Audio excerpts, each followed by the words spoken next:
Alors on se retrouve ici en zone mixte après la défaite de l'Olympique de Marseille 3-1 face à Nantes. Voilà, fin de série pour l'Olympique de Marseille. Il n'avait plus perdu depuis le 27 octobre face au Paris Saint-Germain. Isaac, comment tu analyses ce match? Je vois que bon, c'est une défaite un peu plus méritée pour l'Olympique de Marseille qui n'a pas vraiment bougé le FC Nantes ce soir.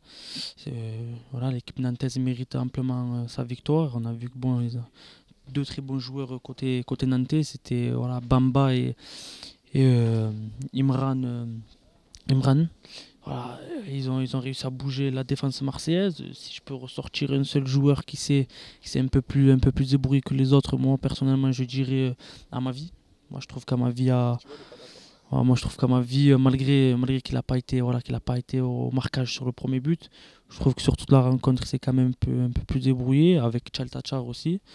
Mais voilà, les attaquants, à l'image de Dimitri Payet, Darou Benedetto et Valère Germain, n'ont pas été à la hauteur de la rencontre. Et comme tu l'as dit, Enzo, c'est voilà, une première défaite après 4 mois voilà, en Ligue 1 depuis le match face au Paris Saint-Germain. Et du côté du FC Nantes, c'est seulement leur deuxième victoire depuis le début de l'année.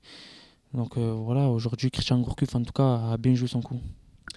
Ouais, moi je suis pas d'accord sur le fait que Jordan Amavi est sorti un peu du lot. Moi je retiendrai plutôt Boubacar Kamara en sentinelle parce qu'en première mi-temps ça a été le meilleur Olympien et en deuxième mi-temps également parce qu'il a essayé, je dis bien essayé d'équilibrer le milieu de terrain à l'instar de Valentin Rongier pardon, qui a été très moyen ce soir, un de ses plus mauvais matchs à l'Olympique de Marseille, peut-être un manque de rythme tout simplement.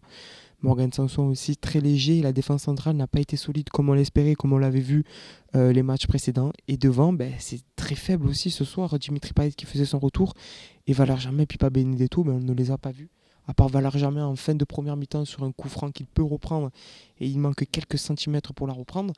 Mais sur un bilan global, cette victoire, comme tu l'as dit Isaac, est méritée pour le FC Nantes et la défaite, espérons, va remotiver les troupes d'André Villas-Boas et gagner face à Nîmes. C'est un gros match auquel devront faire face les Marseillais parce que c'est jamais simple de gagner au Stade des Costiers. Rappelons que l'année dernière, l'OM s'était incliné 3-1, même si c'était pas dans le même contexte, c'était pas le même coach, c'était presque pas les mêmes joueurs, c'était pas la même équipe. Mais bon, il faut gagner au Costiers, c'est toujours compliqué. Nîmes qui joue sa saison en Ligue 1, donc voilà, ça va être un match très très compliqué. Je sais pas si tu as un mot à rajouter. Non, pas grand chose à rajouter. Oui, victoire obligatoire pour la semaine prochaine face à Nîmes là-bas. Surtout que voilà, ça va être très compliqué, on le sait tous. Moi, en tout cas, j'ai senti un peu de relâchement du côté des joueurs de l'Olympique de Marseille cet après-midi. Bon, heureusement que l'Olympique de Marseille a beaucoup d'avance sur ses concurrents directs. Je ne sais pas si à l'heure actuelle ils sont en train de. Lille gagne 2-0. Ah ben, Lille gagne 2-0. Donc voilà, ça peut se rapprocher très vite. Donc il va falloir faire très attention. Il va falloir remporter le match très important face à Nîmes, comme l'a souligné Steve Mandanda tout à l'heure en zone mixte. Et voilà, en tout cas, du côté du FC Nantes, on a vu de très bons joueurs et en tout cas, ils méritent leur victoire. Voilà, en tout cas, nos pronostics ont été faux. Voilà, Moi j'étais proche, mais l'inverse. moi, j'ai seulement trouvé voilà, le but de Morgan Sanson. Mais voilà, euh, on s'y attendait pas en tout cas, on s'y attendait pas. Mais bravo au FC Nantes, c'est mérité.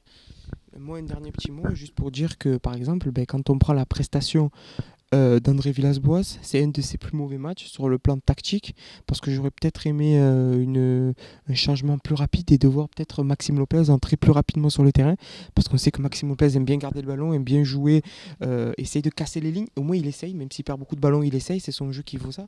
Et au final, Maxime Lopez a été le dernier changement d'André Villas-Boas. Après, on peut rien reprocher au coach qui réalise une saison fantastique. Il a surmonté l'OM sur le devant de la scène et victoire importante face à Nîmes vendredi. En tout cas, pour donner le dernier mot de cette vidéo, c'est une défaite. Voilà. Que l'Olympique de Marseille devrait remonter très certainement la semaine prochaine face à Nîmes. Et à noter que Manchester City s'est imposé 1-0 grâce à un but de Gabriel Jesus. Voilà, toujours un problème de penalty pour les joueurs de Pep Guardiola, Sergio Aguero qui en loupé un cet après-midi. Et voilà, rendez-vous mercredi soir en Ligue des Champions face au Real Madrid. Donc, ça va être très important de suivre cette rencontre. Et voilà, en tout cas, merci de nous avoir suivis malgré la défaite de l'Olympique de Marseille. Voilà, ça a été un beau match. On a vu des buts. Et bravo à Bamba qui nous a régalé. Des très beaux buts. Et voilà, merci de nous avoir suivis. Et ciao, ciao.